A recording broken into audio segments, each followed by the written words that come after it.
One take, one shot. This is the review series in which I do it literally in one take, one shot. That means I can't mess up or I leave it on camera. So that means also if a tornado comes, destroys the house, and I'm under the rubble, the camera will keep rolling, and you'll find that the dogs, they find me first. You know why? Because I keep bacon in my pocket at all times for said emergency. You're like, what? What, Chop? Don't worry about it. But anyways, if you want to win the belt on my shoulder, all you got to do is comment below. Comment below, subscribe to the channel, and be a subscriber. That's what I was trying to say. But actually, what I was trying to say was hit that bell notification, ding, ding, ding, and like the video. I'm trying to quit the day job, and you can win this belt. Already gave 2 away.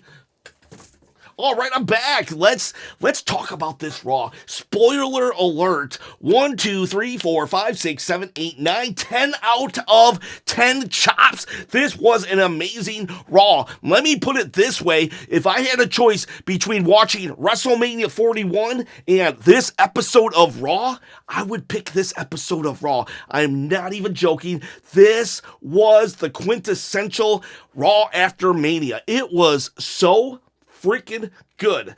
Oh my gosh, it was so good. I don't even know. Words cannot express how good it was. So I'm just going to sit here for the next 10 minutes because I can't express how good it was.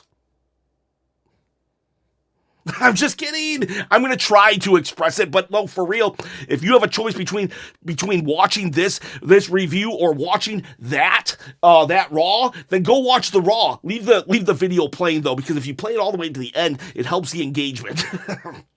But anyways, let's talk this Raw. We start off with a John Cena promo, and I wasn't sure. I mean, were we going to get John Cena? You know, he hates us so much, he wants to ruin wrestling so much that maybe he wasn't going to show up, and people would have praised that because, oh God, it's so awesome that he's not showing up because he's ruining wrestling. But no, he shows up, and he actually got the crowd to boo him. It's very hard for a heel, especially John Cena, to get the crowd to boo him, and he got them to. So just like I praised Cody for winning them back, I'm praising John Cena for actually losing them. Because that's what you want to do as a heel. You want to lose the crowd in a good way, of course, and he did, and it was awesome. It was amazing.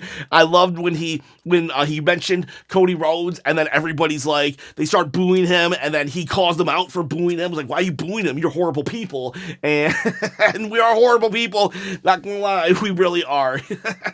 but it was just such a good promo, and he finally said that, you know, there was like 36 dates, and he did a counter, which is amazing because now there'll always be a John Cena counter where he's like, I just got to appear 27 more times, and it started at 36, and then he started listing off times he's appeared, and boom, he only has 27 appearances left, maybe 26, or I'm not sure if he counted today, but he's at 26 or 27 appearances left. So he's like, I just got to hold the title for that much longer, which is like crazy. And he's like, I don't even have to wrestle. So yes, there's now stakes. It's a ticking time bomb. It could all just blow up, and I love it. And then we have Randy Orton just appears in camera, and instead of getting just the RKO out of nowhere, we actually get Randy out of nowhere. So we get a little anticipation for the RKO this time,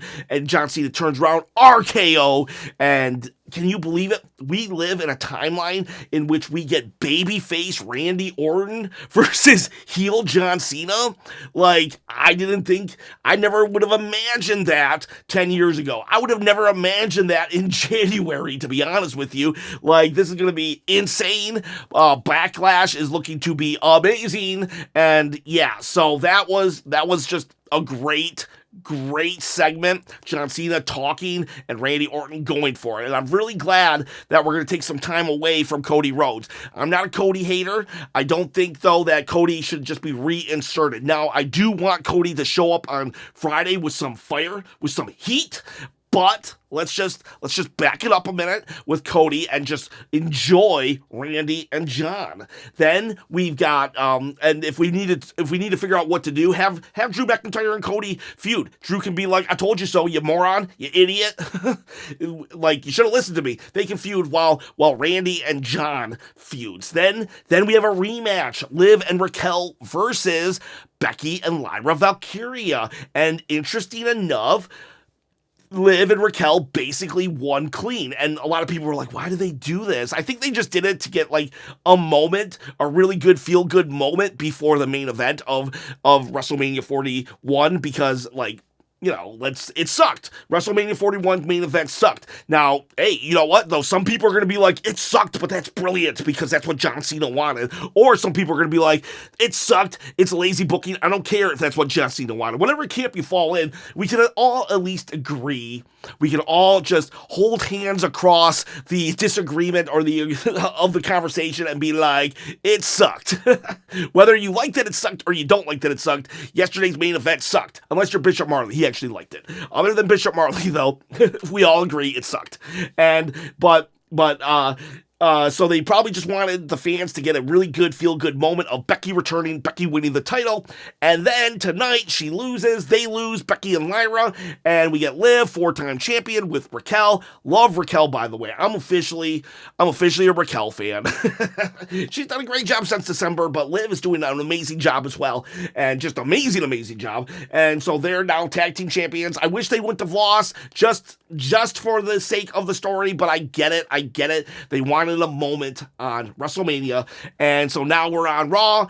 Becky, oh, I hate you, I crash out on you because you lost. And I bet Becky's just gonna, like, you know, it's probably just going to be like, you're not doing enough. You're not shaking enough hornet's nest. You're not making an impact. Yeah, you're the champion, but what are you really doing? Why were you off the card all the time? Why haven't you defended the title more? Blah, blah, blah, blah, blah. And Becky and Lyra are going to have a feud now. Mentor versus mentee. And then we do a New Day promo. Thank God for the New Day. And then we have Alpha Academy come out, and surprisingly, I don't really remember Maxine ever being on the mic as long as she was.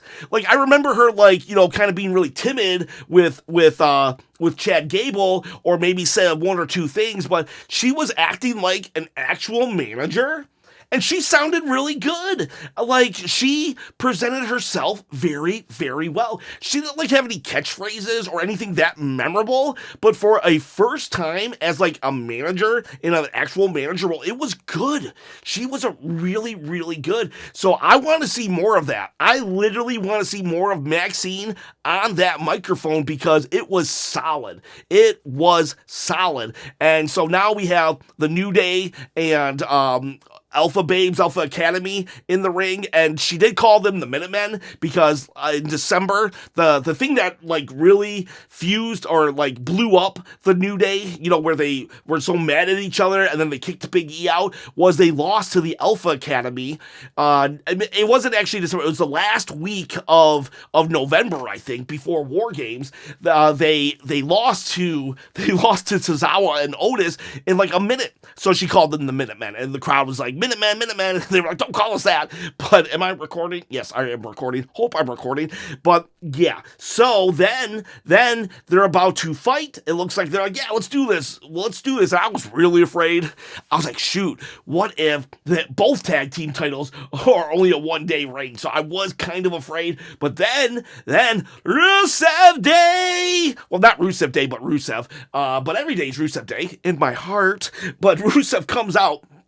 And a couple of years back, I had flashbacks. I was like, oh God, no. I love Rusev, actually, but there was a couple years back where the tag team division was like kind of like on the upswing, and then Braun Strowman came out and literally just plowed through the entire division. There's like 4 or 5 teams out, and literally Braun Strowman like choo-choo trained his way through them. I was like really afraid that Rusev was going to do that, but thankfully, the New Day, they just they just hightailed it. They got out of there. They're like, they kind of smack talked a little, but they left. And then Rusev proceeded to beat up Tozawa and Otis. Like, if you're like a real huge Otis fan, I get why you would hate that. But in my opinion, this is where they are on the card, and I was okay with it. I apologize if you love Otis and or Tozawa. But the one who really impressed me was Maxine and her ability, so I do hope she gets more mic time.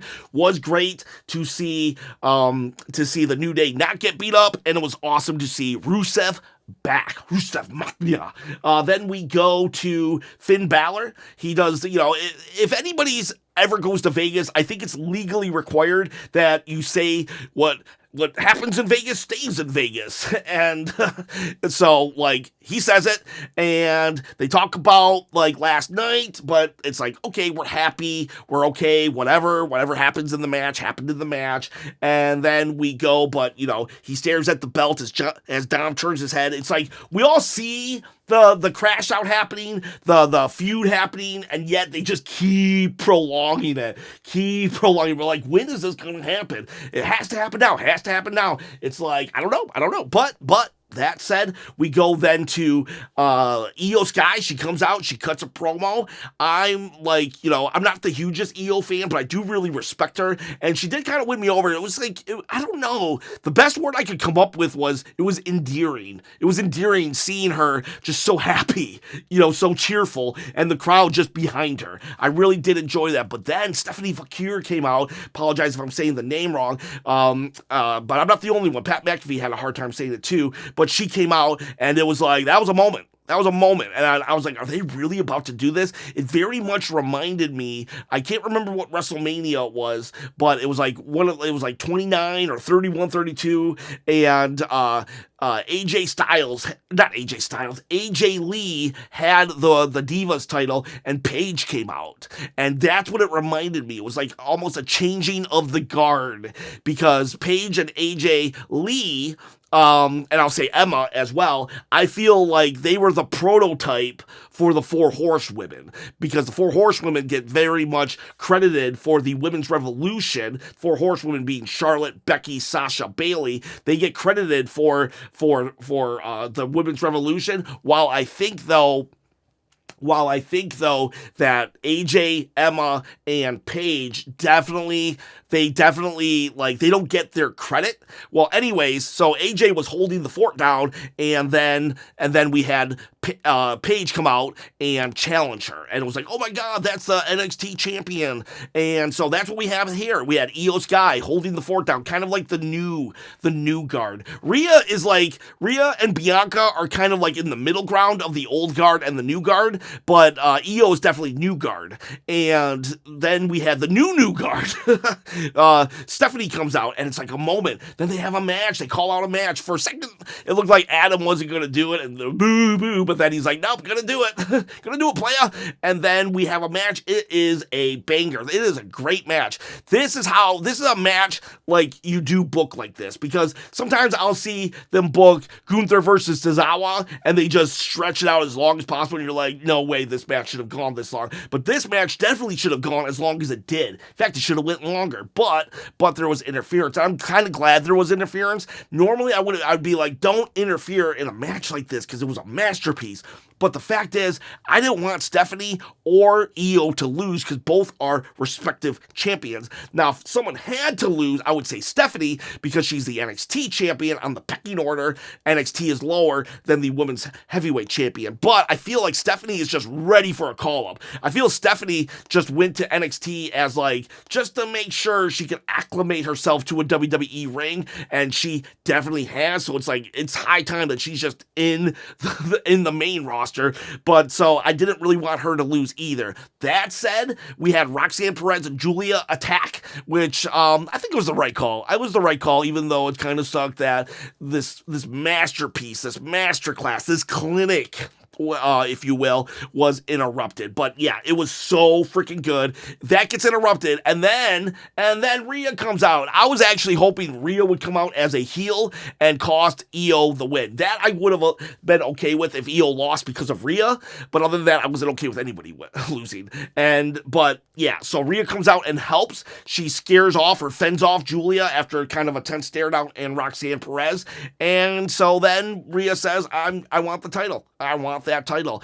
So I don't know if Rhea's going to be first or if it's going to be Roxanne Perez. Hopefully it's not another triple threat, but whatever the case may be, great showing for Stephanie, and a lot of eyes were on the product today because at the Raw after Mania. If you're new to wrestling, the Raw after Mania is like a hard reset usually, and it's just a spectacular event. The Raw after Mania is almost like PLE caliber, and like I said earlier, if I had a choice, I would actually have picked this over WrestleMania. That said, we're moving on. We're moving on. Io Sky retains, I guess, or I'm not even sure if it was a championship match, but it was so good. Then we go to a Jey Uso celebration. This was, if I had to say something was wrong, I would say anything in this show was like, wasn't perfect. How about that? Wasn't perfect. It was this segment right here. Jey Uso came down, and I feel if they would have shaved off about 7 to 10 minutes of this segment, it would have been good. I did not mind tonight Jey Uso getting the encore, eating it up, because, the dude had a 14, 15-year career. It was awesome and amazing. He had a video package before. That was awesome and amazing. It was okay. I'm definitely okay with him getting his flowers here, but it did go a little long. First, Sami Zayn comes out. After Jey Uso cuts a promo, Sami Zayn comes out, and it's like, you're like waiting. You're waiting, though, for the turn. You're waiting for Sami to turn on him, because it's like right there. Jey Uso's back is turned, nothing happens. Then Jimmy comes out, and you're like, oh God, is Jimmy and Sami about to attack? And then nothing happened. They just end up leaving.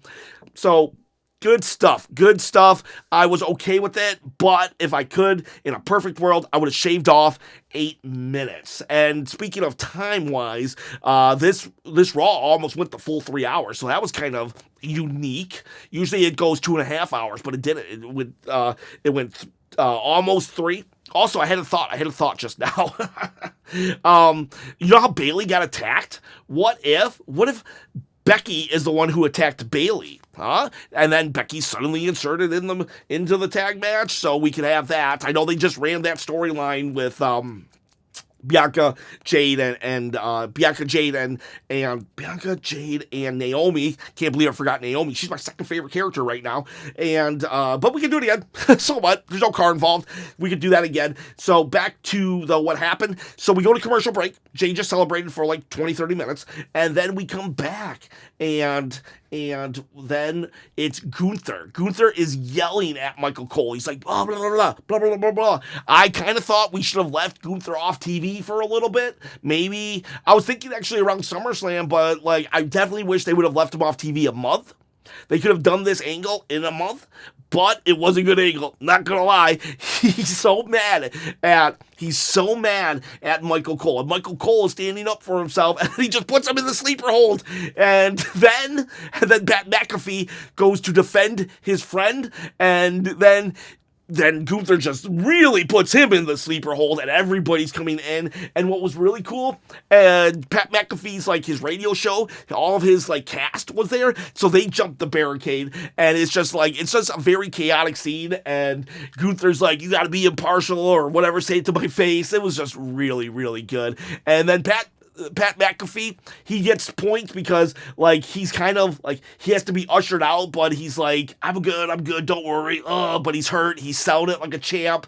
Gunther gets his aura back, even though he tapped out, and the crowd definitely let him know, and I think that's going to be a thing now.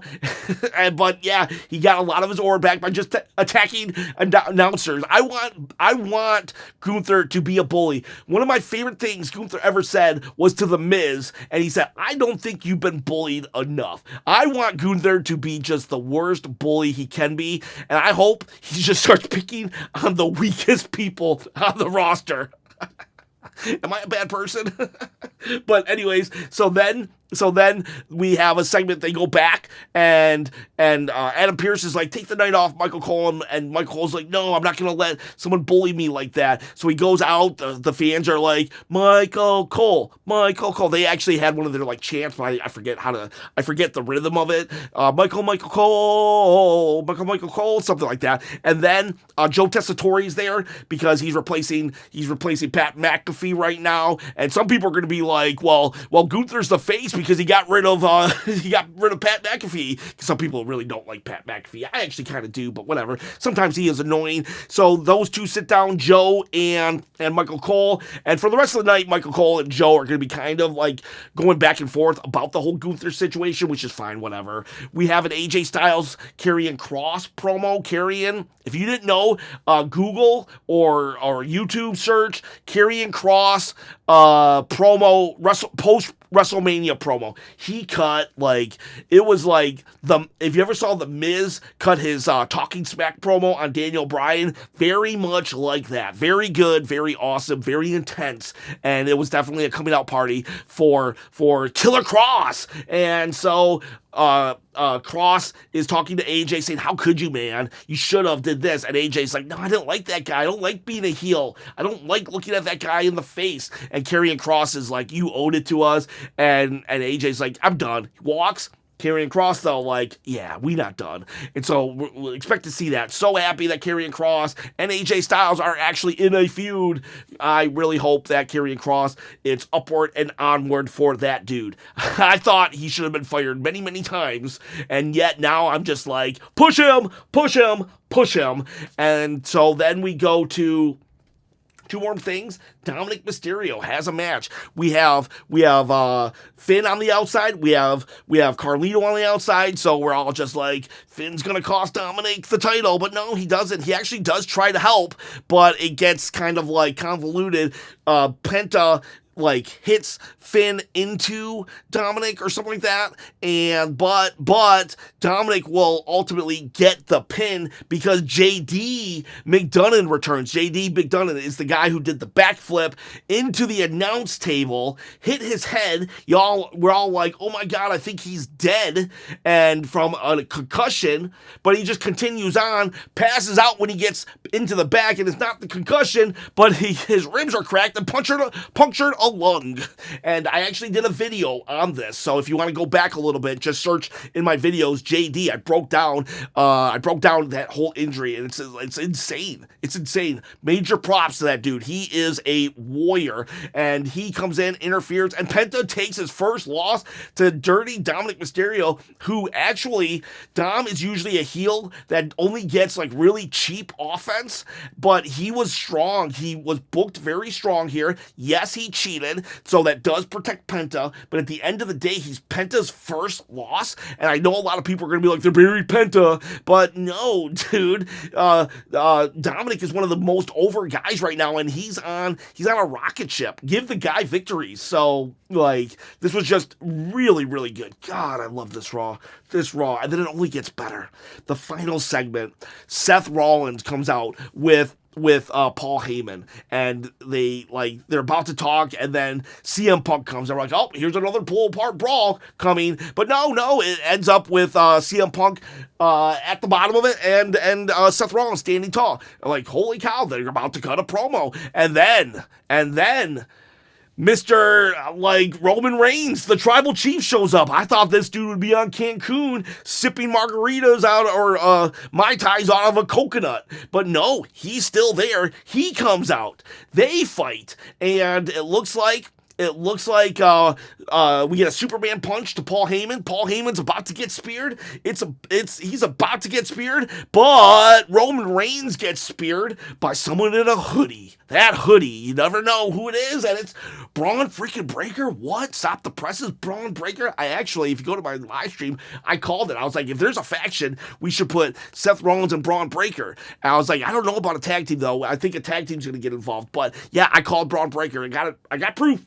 But regardless, we have Bron Breakker. He attacks attacks Roman Reigns. Even he runs around the ring, sends him through the barricade. They attack CM Punk again, just for good measure. And it's like, this is the future. This is your reigning future, like, superstar, the head of all superstars, something like that. I don't know the catchphrase yet, but Paul Heyman announced Seth Rollins, and Seth Rollins is like laughing. The mastermind, the architect, brought Bron Breakker to his side.